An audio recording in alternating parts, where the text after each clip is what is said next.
Assalamualaikum warahmatullahi wabarakatuh. Perkenalkan, nama saya MD Mas Arya Pratama Panggar Bersih dengan NPM 18520110023 yang berkuliah di Fakultas Hukum Universitas Lampung angkatan 2018 dengan dosen pengampu Bapak Dr. Zulkarnain Ridwan SH.MH. Dengan kelas hukum acara praktik peradilan tata negara, saya akan menyampaikan apa saja materi yang saya pahami. MK adalah lembaga penyelenggara peradilan konstitusi sehingga sering disebut sebagai pengadilan konstitusi. Hal ini juga yang tercermin dari dua hal lain. Yang pertama, perkara-perkara yang menjadi wewenang MK adalah perkara-perkara konstitusional, yaitu perkara yang menyangkut konsistensi pelaksanaan norma-norma konstitusi. Yang kedua, sebagai konsekuensinya, dasar utama yang digunakan oleh MK dalam memeriksa, mengadili, dan memutus perkara adalah konstitusi itu sendiri. Walaupun terdapat keuntungan undang-undang yang berlaku dan mengatur bagaimana MK menjalankan wewenangnya. Jika undang-undang tersebut bertentangan dengan konstitusi MK, dapat mengesampingkan atau bahkan membatalkan jika dimohonkan. Hukum acara MK yang dimaksud sebagai hukum yang mengatur prosedur dan tata cara pelaksanaan wewenang peradilan konstitusi itu sendiri. Hukum acara peradilan tata negara dan lain-lain. Penggunaan istilah hukum acara Mahkamah Konstitusi untuk sementara yang digunakan secara umum karena memang terkait dengan perkara-perkara yang menjadi wewenang MK itu sendiri.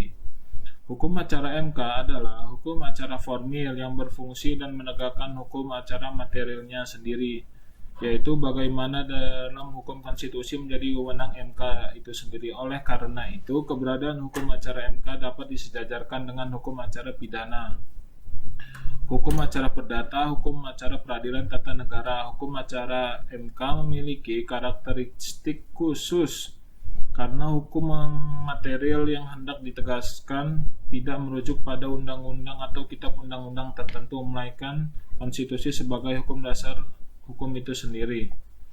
Sumber hukum Mahkamah Konstitusi menurut Zevenbergen sering digunakan dalam beberapa arti. Yang pertama, sebagai asas hukum, sebagai sesuatu yang merupakan permulaan hukum, misalnya kehendak Tuhan, akal manusia, jiwa bangsa, dan sebagainya. Yang kedua, menunjuk hukum terdahulu, memberi bahan-bahan kepada hukum yang sekarang yang berlaku. Yang ketiga, sumber berlakunya yang memberi kekuatan berlakunya secara formal kepada peraturan hukum penguasa dan masyarakat. Yang keempat, sebagai sumber dari mana kita dapat mengenal hukum, misalnya dokumen, undang-undang, dan lontar, batu tertulis, dan sebagainya. Yang kelima, sebagai sumber terjadinya hukum dan sumber yang menimbulkan hukum itu sendiri. Secara umum, dalam perkara-perkara yang menjadi wewenang MK serta hukum acara berlaku secara khusus untuk setiap wewenang yang dimaksud. Oleh karena itu, hukum acara MK meliputi hukum acara pengujian undang-undang, hukum acara perselisihan hasil pemilihan umum, hukum acara sengketa kewenangan lembaga negara, hukum acara pembubaran partai politik, dan juga hukum acara memutus pendapat DPR mengenai pelanggaran presiden atau wakil presiden. Dan ada juga 5 wewenang MK. 1. Menguji undang-undang terhadap UUD 1945. Yang kedua, memutus sengketa kewenangan lembaga negara yang kewenangannya diberikan UUD 1945. Yang ketiga, memutus pembubaran partai politik. Yang keempat, memutus perselisihan tentang hasil pemilihan umum atau sering disebut dengan pemilu. Yang kelima, memberikan keputusan atas pendapat DPR bahwa presiden dan atau wakil presiden telah melakukan pelanggaran hukum atau perbuatan tercela atau tidak memenuhi syarat sebagaimana presiden dan wakil presiden itu sendiri. Asas hukum merupakan jantung yang menghubungkan antara hukum dengan cita-cita dan pandangan masyarakat di mana hukum itu berlaku. Di sisi lain, karakteristik peradilan MK menurut Muarat Sia, salah satu hakim konstitusi periode pertama, mengemukakan ada 6 asas dalam peradilan MK, yaitu ius curia novit Asas ius curiae novit adalah asas bahwa pengadilan tidak boleh menolak untuk memeriksa, mengadili, dan memutus suatu perkara yang diajukan dengan dalih bahwa hukum tidak ada atau kurang jelas. Sebagaimana hakim harus memeriksa dan mengadili asas tersebut juga dijelaskan pada pasal 16 UU Kekuasaan Kehakiman. Yang kedua, persidangan terbuka untuk umum. Persidangan terbuka untuk umum yang dimaksud agar proses persidangan dapat dimiliki oleh publik, sehingga hakim dapat memutus perkara akan objektif berdasarkan alat bukti atau argumentasi yang dikemukakan dalam persidangan. Melalui persidangan yang terbuka untuk umum, publik juga dapat menilai dan pada akhirnya menerima putusan hakim tersebut. Yang ketiga, independen dan imparsial. Independensi dan imparsialitas tersebut memiliki 3 dimensi, yaitu dimensi fungsional, struktural, dan kelembagaan, dan personal. Dimensi fungsional mengandung pengertian larangan terhadap lembaga negara lain, semua pihak untuk mempengaruhi atau melakukan intervensi dalam proses memeriksa, mengadili, memutus suatu perkara. Dimensi fungsional itu harus didukung dengan independensi dan imparsialitas dari dimensi struktural dan personal hakim. Dari sisi struktural, kelembagaan peradilan juga harus bersifat independen dan imparsial sepanjang diperlukannya agar dalam menjalankan peradilan tidak dapat dipengaruhi untuk diintervensi serta tidak memihak. Sedangkan dalam sisi personal, hakim memiliki kebebasan atas dasar kemampuan yang dimiliki, pertanggungjawaban, ketaatan kepada kode etik dan pedoman perilaku untuk mendukung independensi dan imparsialitas hakim konstitusi atau sering disebut dengan Hakim MK, telah ditetapkan PMK nomor 09-PMK tahun 2006 tentang pemberlakuan deklarasi kode etik yang perilaku hakim konstitusi. Yang keempat, peradilan yang laksanakan secara cepat, sederhana, dan murah. Prinsip peradilan cepat, sederhana, dan murah yang dimaksud agar proses peradilan dan keadilan itu sendiri dapat diakses oleh seluruh lapisan masyarakat. Prinsip ini sangat terkait dengan upaya mewujudkan salah satu unsur negara hukum, yaitu equality before the law. Hal untuk didengar secara seimbang. Pada pengadilan biasa, pada pihak memilih hak untuk didengar secara seimbang. Para pihak hal adalah pihak yang saling berhadapan, baik sebagai tergugat, penggugat, pemohon termohon, maupun penuntut terdakwa. Dalam peradilan MK tidak sesuai dan tidak selalu terdapat pihak-pihak yang saling berhadapan. Untuk perkara pengujian undang-undang hanya terdapat pemohon, pembentuk undang-undang, serta dan DPR tidak berkedudukan sebagai termohon. Hakim aktif juga pasif dalam persidangan. Hakim pasif dan juga dalam proses persidangan. Hakim pasif dalam arti tidak mencari-cari perkara. Hakim tidak akan memeriksa dan mengadili, memutus suatu sebelum disampaikan oleh pemohon ke pengadilan. Hal ini merupakan prinsip universal lembaga peradilan. Yang ketujuh, praduga keabsahan. Asas praduga keabsahan adalah bahwa tindakan penguasaan dianggap sah sesuai aturan hukum sampai pembatalannya. Berdasarkan asas ini, sesuai ditindak penguasaan baik berupa produk hukum maupun tidak konkret harus dianggap sah sampai ada pembatalan sidang tersebut. Selanjutnya saya akan menjawab 2 pertanyaan dari 3 pertanyaan yang telah diberikan. Bagian pertama tentang kelemahan dan kelebihan argumentasi hukum dalam permohonan yang kelompok saya susun. Yang selanjutnya kekurangan atau kelemahan kelompok saya, yaitu kekurangan atau kelemahan dalam kelompok kami adalah menurut saya, yang pertama, kelompok kami masih kurangnya dalam penulisan posita. Belum adanya posita yang kami tulis. Kemudian alasan yang kami ajukan masih belum kuat, yang mana kata yang kami tuliskan dalam penyusunan AMDAL dalam kata pemerhati lingkungan hidup yang kami tidak jelas atau kurang jelas.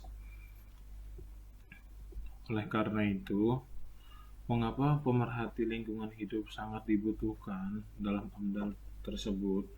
Yaitu alasannya, pemohon kami juga kurang kuat karena kami kurang menuliskan alasan lain yang menjadi landasan hukum tersebut. Pada poin kedua, terdapat kelemahan yang dikatakan kelompok penguji untuk pasal yang bertentangan dengan Undang-Undang Dasar. Ini menurut mereka tidak ada sangkut pautnya, justru merealisasikan serta mengindahkan pada pasal 28H Undang-Undang Dasar 1945 tersebut. Dan yang kedua, kelebihan dalam kelompok kami yang pertama yaitu adanya alasan permohonan atau pokok-pokok permohonan yang sudah kami tuliskan dengan baik dan benar. Kelebihan yang kedua kelompok kami yang kedua yaitu sudah adanya petitum yang kami buat secara baik dan benar. 1. Para pemohon mempunyai hak konstitusi yang diberikan oleh Undang-Undang 1945 yang mana hak-hak tersebut telah berpotensi untuk dilanggar dengan keberatan pasal 26 ayat 2 yang mana hak-hak tersebut sebagai berikut.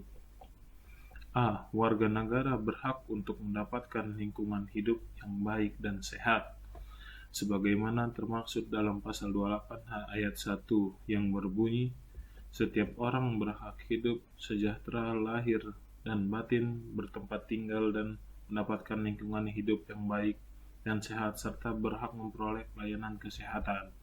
Yang kedua, bahwa para pemohon 1 sampai dengan pemohonan 8 sebagai warga negara Indonesia merasa hak konstitusional untuk mendapatkan kepastian hukum dan memperoleh kesempatan untuk ikut serta dalam proses penerbitan AMDAL, terlebih lagi bagi pemerhati lingkungan telah dilanggar atau dicederai.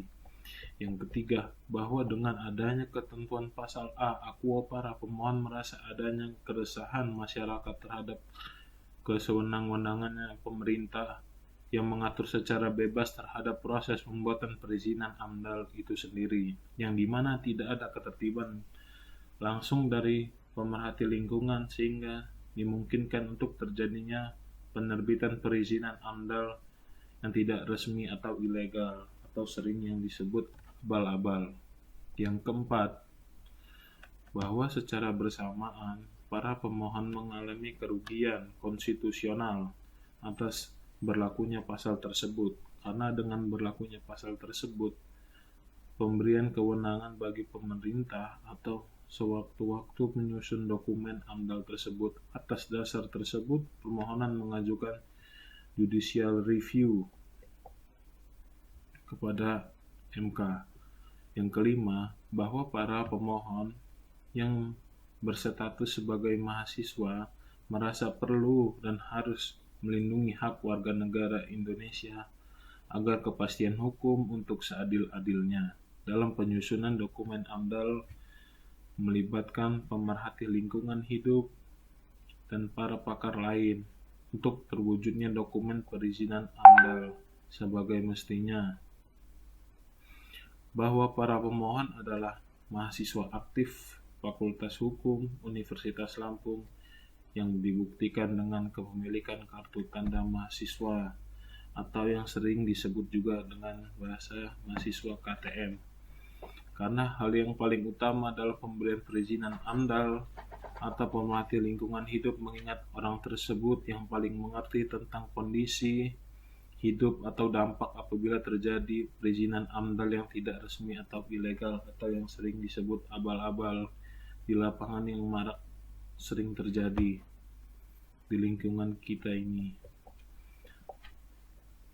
Apabila saya diberi kesempatan kedua kepada kelompok kami akan mengajukan permohonan ke MK lagi terhadap pengujian pasal atas undang-undang terhadap Undang-Undang Dasar maka legal standing yang kami ajukan sudah cukup kuat bahwa yang pertama ialah mengajukan hak setiap warga negara Indonesia untuk mengajukan permohonan pengujian Undang-Undang terhadap Undang-Undang Dasar Negara Republik Indonesia tahun 1945 merupakan salah satu indikator perkembangan ketaatan negara yang positif merefleksikan adanya kemajuan bagi penguatan prinsip negara hukum tersebut.